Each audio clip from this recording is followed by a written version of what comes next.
Hello, good morning बच्चों। आज मैं फिर से आपके सामने एक नए टॉपिक के साथ प्रस्तुत हुई हूँ और हमारा ये यूनिट 3 का सेकेंड चैप्टर है, जिसमें हम पढ़ेंगे। इस चैप्टर का नाम है शिक्षा के सार्वभौमिकरण। मतलब शिक्षा में कौन क्या सार्वभौमिकरण है, उसके बारे में हम जानेंगे। कौन से नेक्स्ट चैप्टर में है, तो आज का चैप्टर है नेक्स्ट शिक्षा का सार्वभौमिकरण और पार्ट इसका है वन पार्ट, इसका आज हम पढ़ेंगे। सबसे पहले स्टार्ट करते हैं शिक्षा के सार्वभौमिकरण का अर्थ से स्टार्ट करते हैं। समझ लेते हैं कि इसका अर्थ क्या है। शिक्षा की किसी निश्चित स्तर तक सभी लोगों के लिए अनिवार्य एवं निःशुल्क शिक्षा निःशुल्क रूप से उपलब्ध सुनिश्चित करना। मीन्स शिक्षा के अंतर्गत निश्चित स्तर, एक निश्चित स्तर तक सभी लोगों के लिए अनिवार्य एवं निःशुल्क शिक्षा का प्रावधान रखा गया है। किसके अंतर्गत? शिक्षा के सार्वभौमिकरण के अंतर्गत। इससे पहले वाला चैप्टर हमने पढ़ा था कि शिक्षा की समानता के बारे में पढ़ा था हमने, शिक्षा शैक्षिक समानता के बारे में पढ़ा था। और अब इसका पॉइंट नेक्स्ट पॉइंट ये है कि शिक्षा के सार्वभौमिकरण मतलब शिक्षा की सुनिश्चित अनिवार्य एवं निःशुल्क शिक्षा उपलब्ध कराना या निश्चित रूप से प्रदान कराना है। तो ये शिक्षा जो है, ये शिक्षा बालकों के लिए होती है। छोटे स्तर के जो बालक होते हैं, 14 वर्ष तक के बालक जो होते हैं, उनके लिए ये शिक्षा निःशुल्क और अनिवार्य कर दी गई है। और इस शिक्षा का प्रावधान सर्व शिक्षा सार्वभौमिकरण के अंतर्गत रखा गया है। तो इसके बारे में हमने समझ लिया है कि शिक्षा के सार्वभौमिकरण का अर्थ है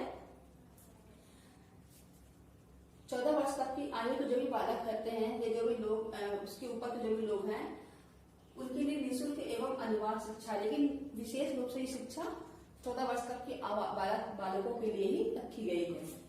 इसके बारे में कुछ परिभाषा हमें आगे रखी है, चलिए समझ लेते हैं कि किस शिक्षा शास्त्री ने क्या परिभाषा अपने शब्दों में दी है, इनको हम समझ लेते हैं। तो पहला है जेपी नायक के अनुसार। जेपी नायक के अनुसार इन्होंने क्या लिखा है अपनी शिक्षा की परिभाषा में? इन्होंने लिखा है प्रारंभिक शिक्षा की प्रगति पूर्ण देश के सामाजिक, आर्थिक व सामान्य विकास का सूचक है। क्या कहना है कि शिक्षा का सार्वभौमिकरण के अंतर्गत क्या है? प्राथमिक शिक्षा की प्रगति पूर्ण देश के सामाजिक, आर्थिक व समान विकास का सूचक है।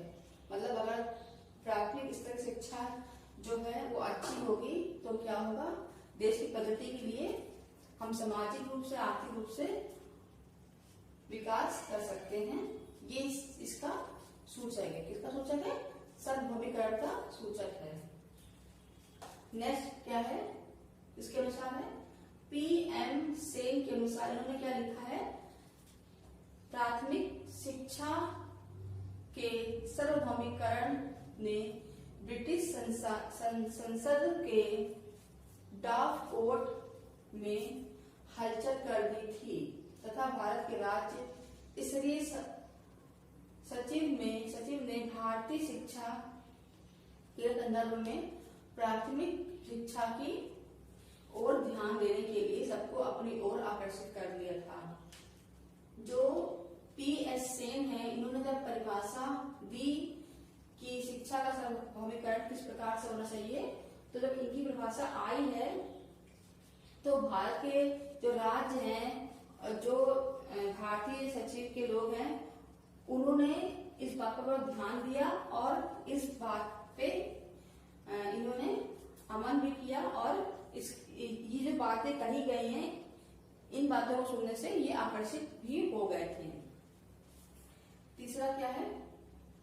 डॉक्टर राधाकृष्णन के अनुसार शिक्षा केवल आजीविका कमाने का साधन नहीं है। इनका कहना है कि शिक्षा जो है वो केवल आजीविका कमाने का साधन नहीं है, बल्कि यह विचारों की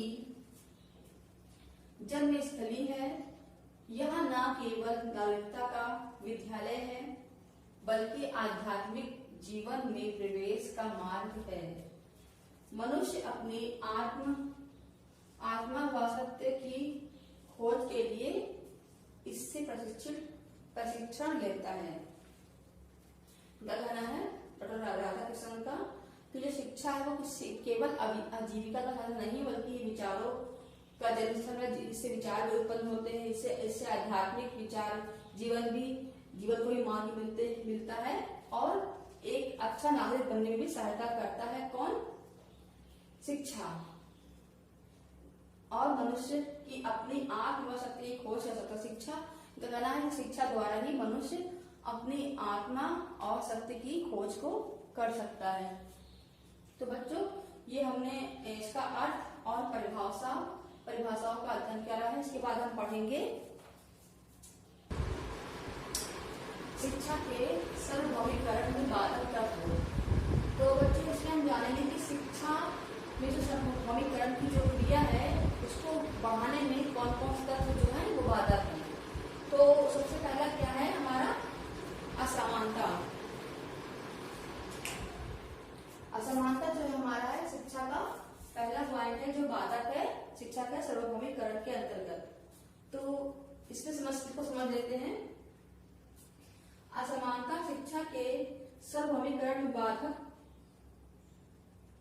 बाधक है, जिसके कारण भारतीय शिक्षा का सार्वभौमिकरण नहीं हो पा रहा है। यह असमानता से आशय है एक समान न होना, अर्थात समाज में सभी व्यक्ति एक समान नहीं है, क्योंकि यहाँ जाति, धर्म, रंग, लिंग, स्तर, योग्यता आदि क्षेत्र संबंधित असमानताएं पाई जाती हैं और स्तर एवं योग्यता संबंधी असमानताएं स्वयं व्यक्तिगत हो जाती हैं। इससे शिक्षा के सार्वभौमिकरण में बाधक उपस्थिति होती है। मीन्स असमानता का अर्थ क्या है? एक तो पॉइंट हमारा असमानता का इस अकॉर्डिंग है कि यहाँ पे कई प्रकार के धर्म, जाति, रंग, लिंग, भेद के अनुसार अलग अलग व्यक्ति पाए जाते हैं, जिसके प्रकार से ये मतलब शिक्षा का सार्वभौमिकरण नहीं हो पा रहा है। और दूसरी इसमें बाधक क्रिया क्या है? इसके अंतर्गत असमानता कहाँ पाई जाती है? शिक्षा के स्तर पर भी असमानता पाई जाती है, जिससे शिक्षा का सार्वभौमिकरण नहीं हो पा रहा है। समाज में कुछ वर्ग बहुत अधिक पढ़े लिखे हैं, कुछ वर्ग कम पढ़े लिखे हैं और कुछ वर्ग बिल्कुल भी पढ़े लिखे नहीं। ये भी एक प्रकार की असमानता है जो हमारी समाज में पाई जाती है और जो शिक्षा के सार्वभौमिकरण में बाधक होती है या पाई जाती है। दूसरा है विभेदीकरण।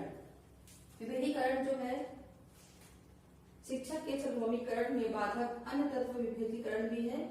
यह विभेदीकरण से आशय एक दूसरे में भेद करना, अर्थात व्यक्ति में जाति, धर्म, लिंग एवं क्षेत्र के आधार पर भी भेद किया जाता है। आप देख सकते हैं कि हमारे समाज में विभेदीकरण बहुत देखने मिलता है कि हर कास्ट के लोग हर लोगों से मतलब भेदभाव करते हैं, विभेद देखने को मिलता है। वो अपने आप को अपने ही ग्रुप में रहने की इच्छा रखते हैं और किसी और ग्रुप से या किसी और जाति के लोगों से बोलना पसंद नहीं करते।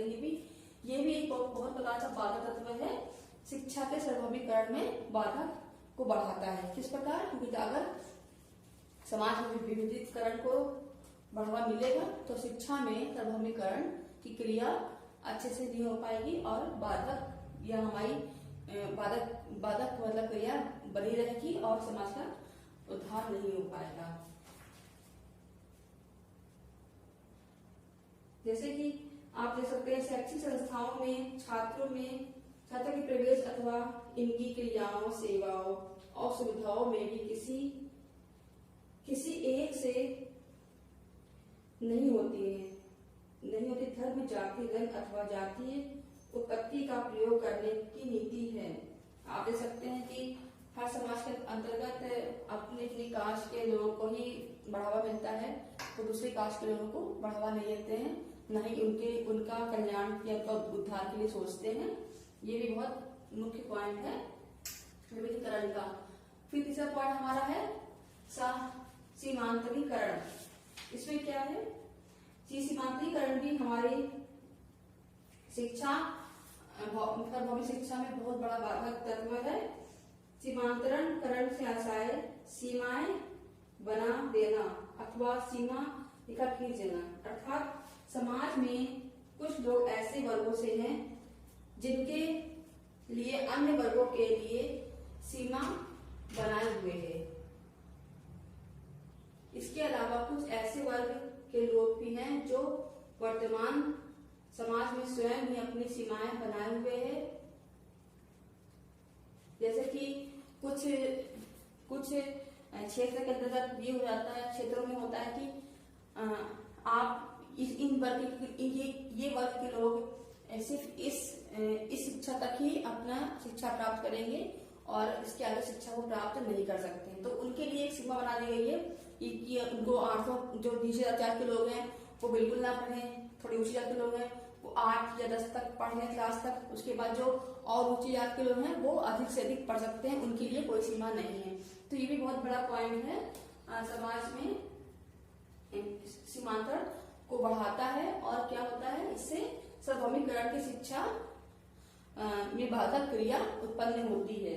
तो ये हमारे बेटा 3 मुख्य पॉइंट हैं जो शिक्षा के सार्वभौमिकरण में बाधक तत्व पाए गए हैं। अब नेक्स्ट क्लास में हम पढ़ेंगे कुछ नया टॉपिक और हम जानेंगे कि उस टॉपिक में हमें क्या पढ़ना है। तो आप नोट डाउन करते रहिए, अपने क्लास के साथ पढ़ते रहिए और अपना कोर्स पूरा करते रहिए ताकि एग्जाम टाइम में आपको दिक्कत ना हो। तो फिर मिलते हैं हम आपके सामने एक नए क्लास में नए टॉपिक के साथ। नमस्कार।